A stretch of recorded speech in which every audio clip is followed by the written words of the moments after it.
6 of Every Bit Counts challenge. My name is Lynn, and this is Bucket List Homestead.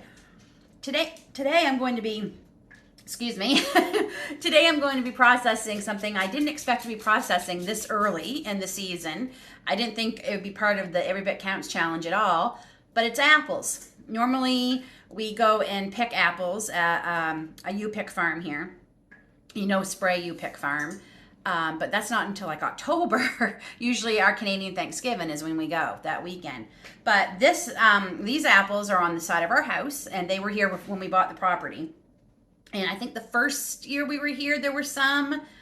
The second year, a few, and then we haven't had any. We actually thought the tree was killed by the gypsy moth caterpillars 2 years ago. But to this year, it blossomed, and it is full of these apples. Now, we have Googled the picture of these, the leaves, the tree, everything, and Google gives us a ton of different answers of what it could be. We don't know for sure.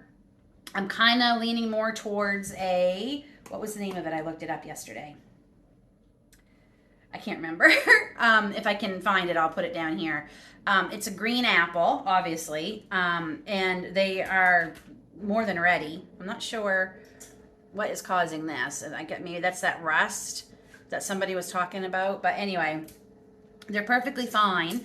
I actually haven't tried one yet, so I'm going to try them and see. But I'm pretty sure they're going to be sour. And sour apples are actually your best baking apples. So I'm not 100% sure what I'm going to turn these into. I have an idea, but I do know that I've already started some. And I have my big bucket here with water and a good glug of lemon juice. And they're pretty much going to sit in here until I can get to them in a little bit. I'm currently cooking breakfast too, so if I stop for a second, that's what I'm doing with the bacon. But I'm at least going to get this part done so I can get the other part done because it's another busy day here on the homestead. So that being said, I want to show you one of my favorite tools I'll be using to process these apples.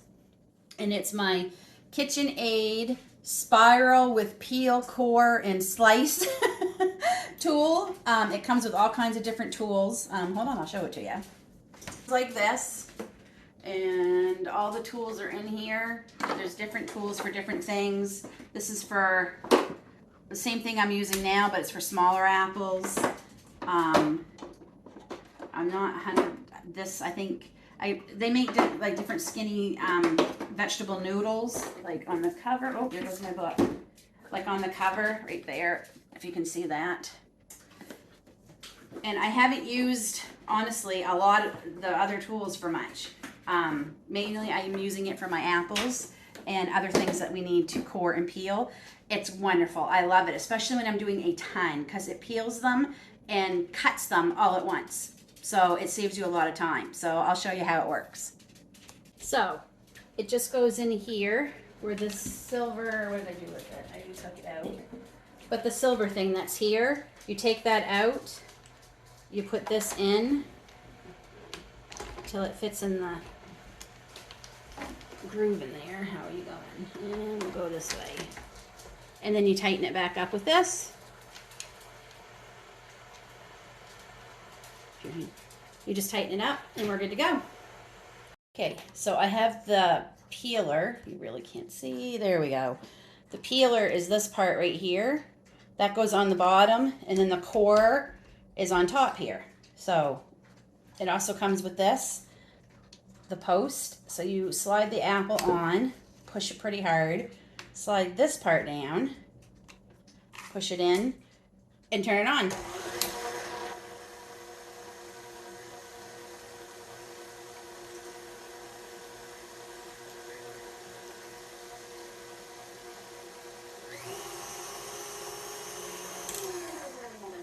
All the peelings go into the bowl here. And then I have sliced apples. They're easy to pull apart. And that's it. And I'm just going to slice, and then, so that saves you peeling, coring time. It goes much faster. It's all done in one. I'm not going to use that. Okay. So we'll do another one, and I'll try a piece so we can see just how sour these are. Oh, that one was perfect. So, woohoo! I always like to try to get it off in one big long curl and see if I can. I did.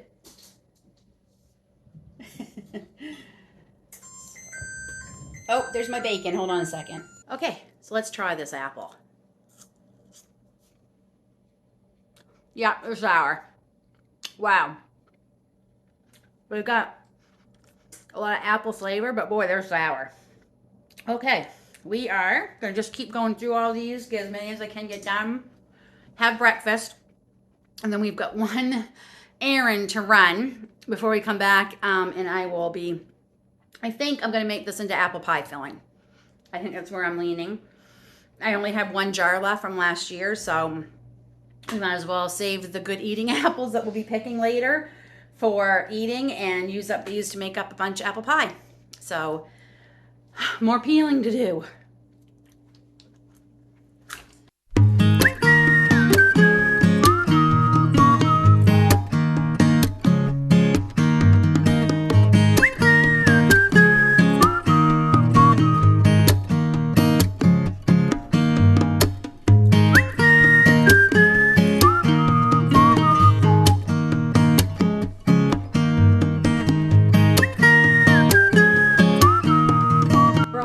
So the recipe I'm using calls for 7 quarts of apples, and that's what's in here, minus the water.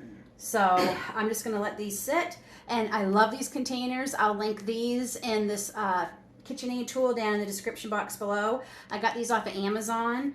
I love them. They're great, especially for big canning days, and they come in a 2-pack.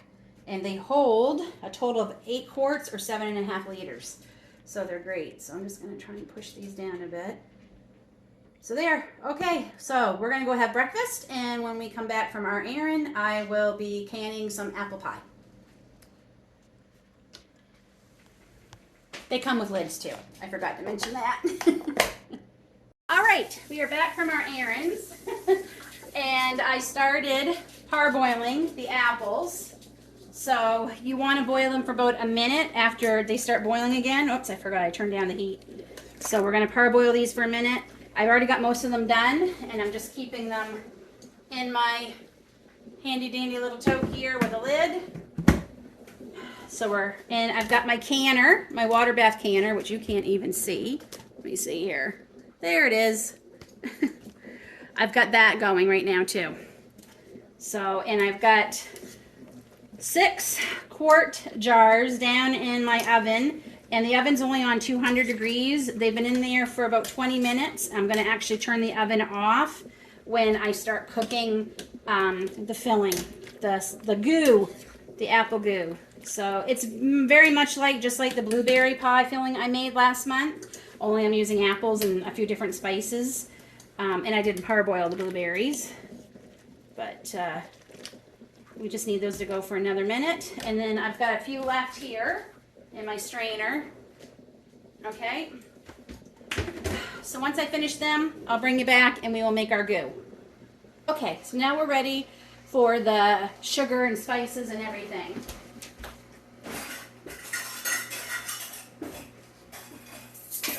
I wasn't ready. I needed my measuring cup. So, as you can see, I drained my pot, but I saved the liquid that I blanch my apples in because, hold on just a second. There, I stopped my wash machine. I apologize. It was probably very loud, and I put my microphone on, so hopefully it will help with any other background noise.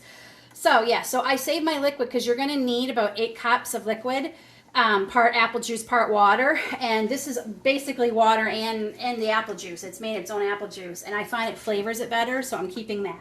So in this pot, we're going to put 5.5 cups of sugar, and again I'm using organic cane sugar. 2, 3, 4, 5 and a half. 1.5 cups of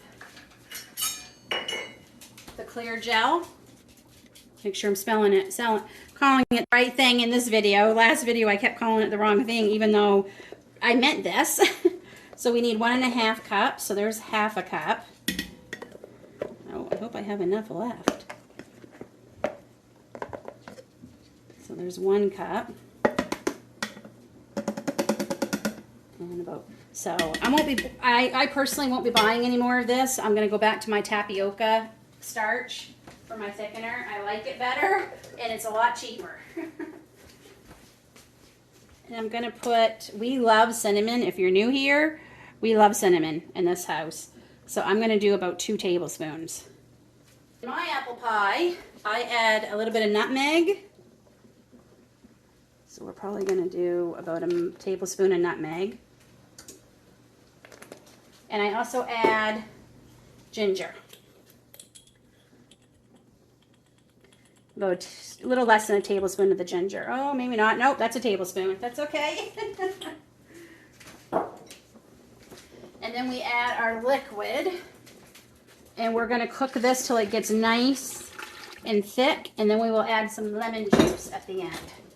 So we're going to get my oven back on here.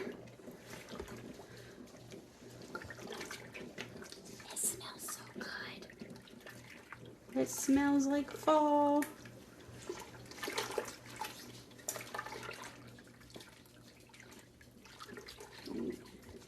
We want all that shore gel to incorporate in and dissolve. I don't just use my apple pie fillings for pie. Quite frankly, most of the time we use them for what we call cribbler, which is a cross between a crisp and a cobbler. Gracie named it a cribbler a few years ago. I use them a lot for that because don't always have time to make a pie crust, though my plan going forward in the fall here, once this challenge is done this month, is to make a bunch of pie crust and freeze them. Anyway, and we love crisp cribblers. We love them for breakfast. We like them for dessert. I love them topped with yogurt in the morning. It is so good. So that's what I'll be using a lot of these for. So just thought, you know, it doesn't have to be pie. So we're going to let that thicken up, and I'm going to go get my lemon juice while that thickens. So this is thickened up quite a bit, and we're going to add 3/4 cups of lemon juice. And we're going to let this boil for about a minute, and then we're going to fold in all our apples. And yes, I turned off my oven. Meant to mention that. My oven's turned off.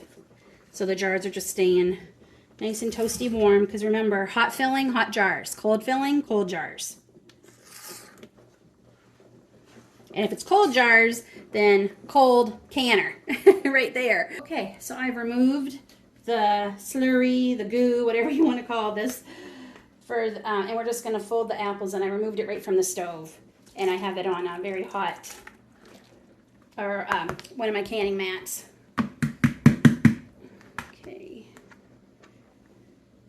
We want all of them. And I pretty much used every apple. There's still a few left. We're probably going to let the chickens have those. I'm hoping my apple tree down back does great. That I think I'm going to make some apple jelly with. Okay.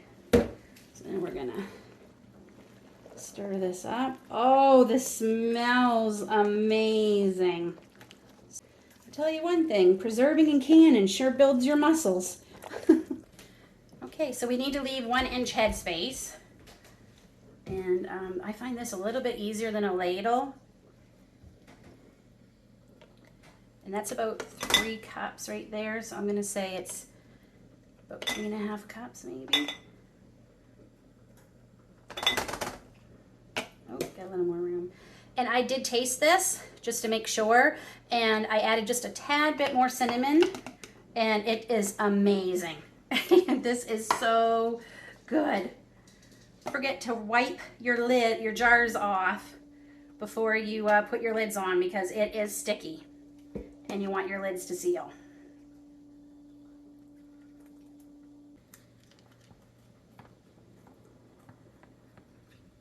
So altogether I have 7 jars. 2 more are going in the canner right now. So the recipe only called for 6. I got 7. So, but yeah, so there we are. That wraps up day 6 of Every Bit Counts Challenge. I think I have a pretty good idea of what I'm going to be preserving tomorrow. So make sure you come back tomorrow for day 7. For 1 week will be the first week done in this challenge. Holy cow, time goes by fast. We'll see you tomorrow.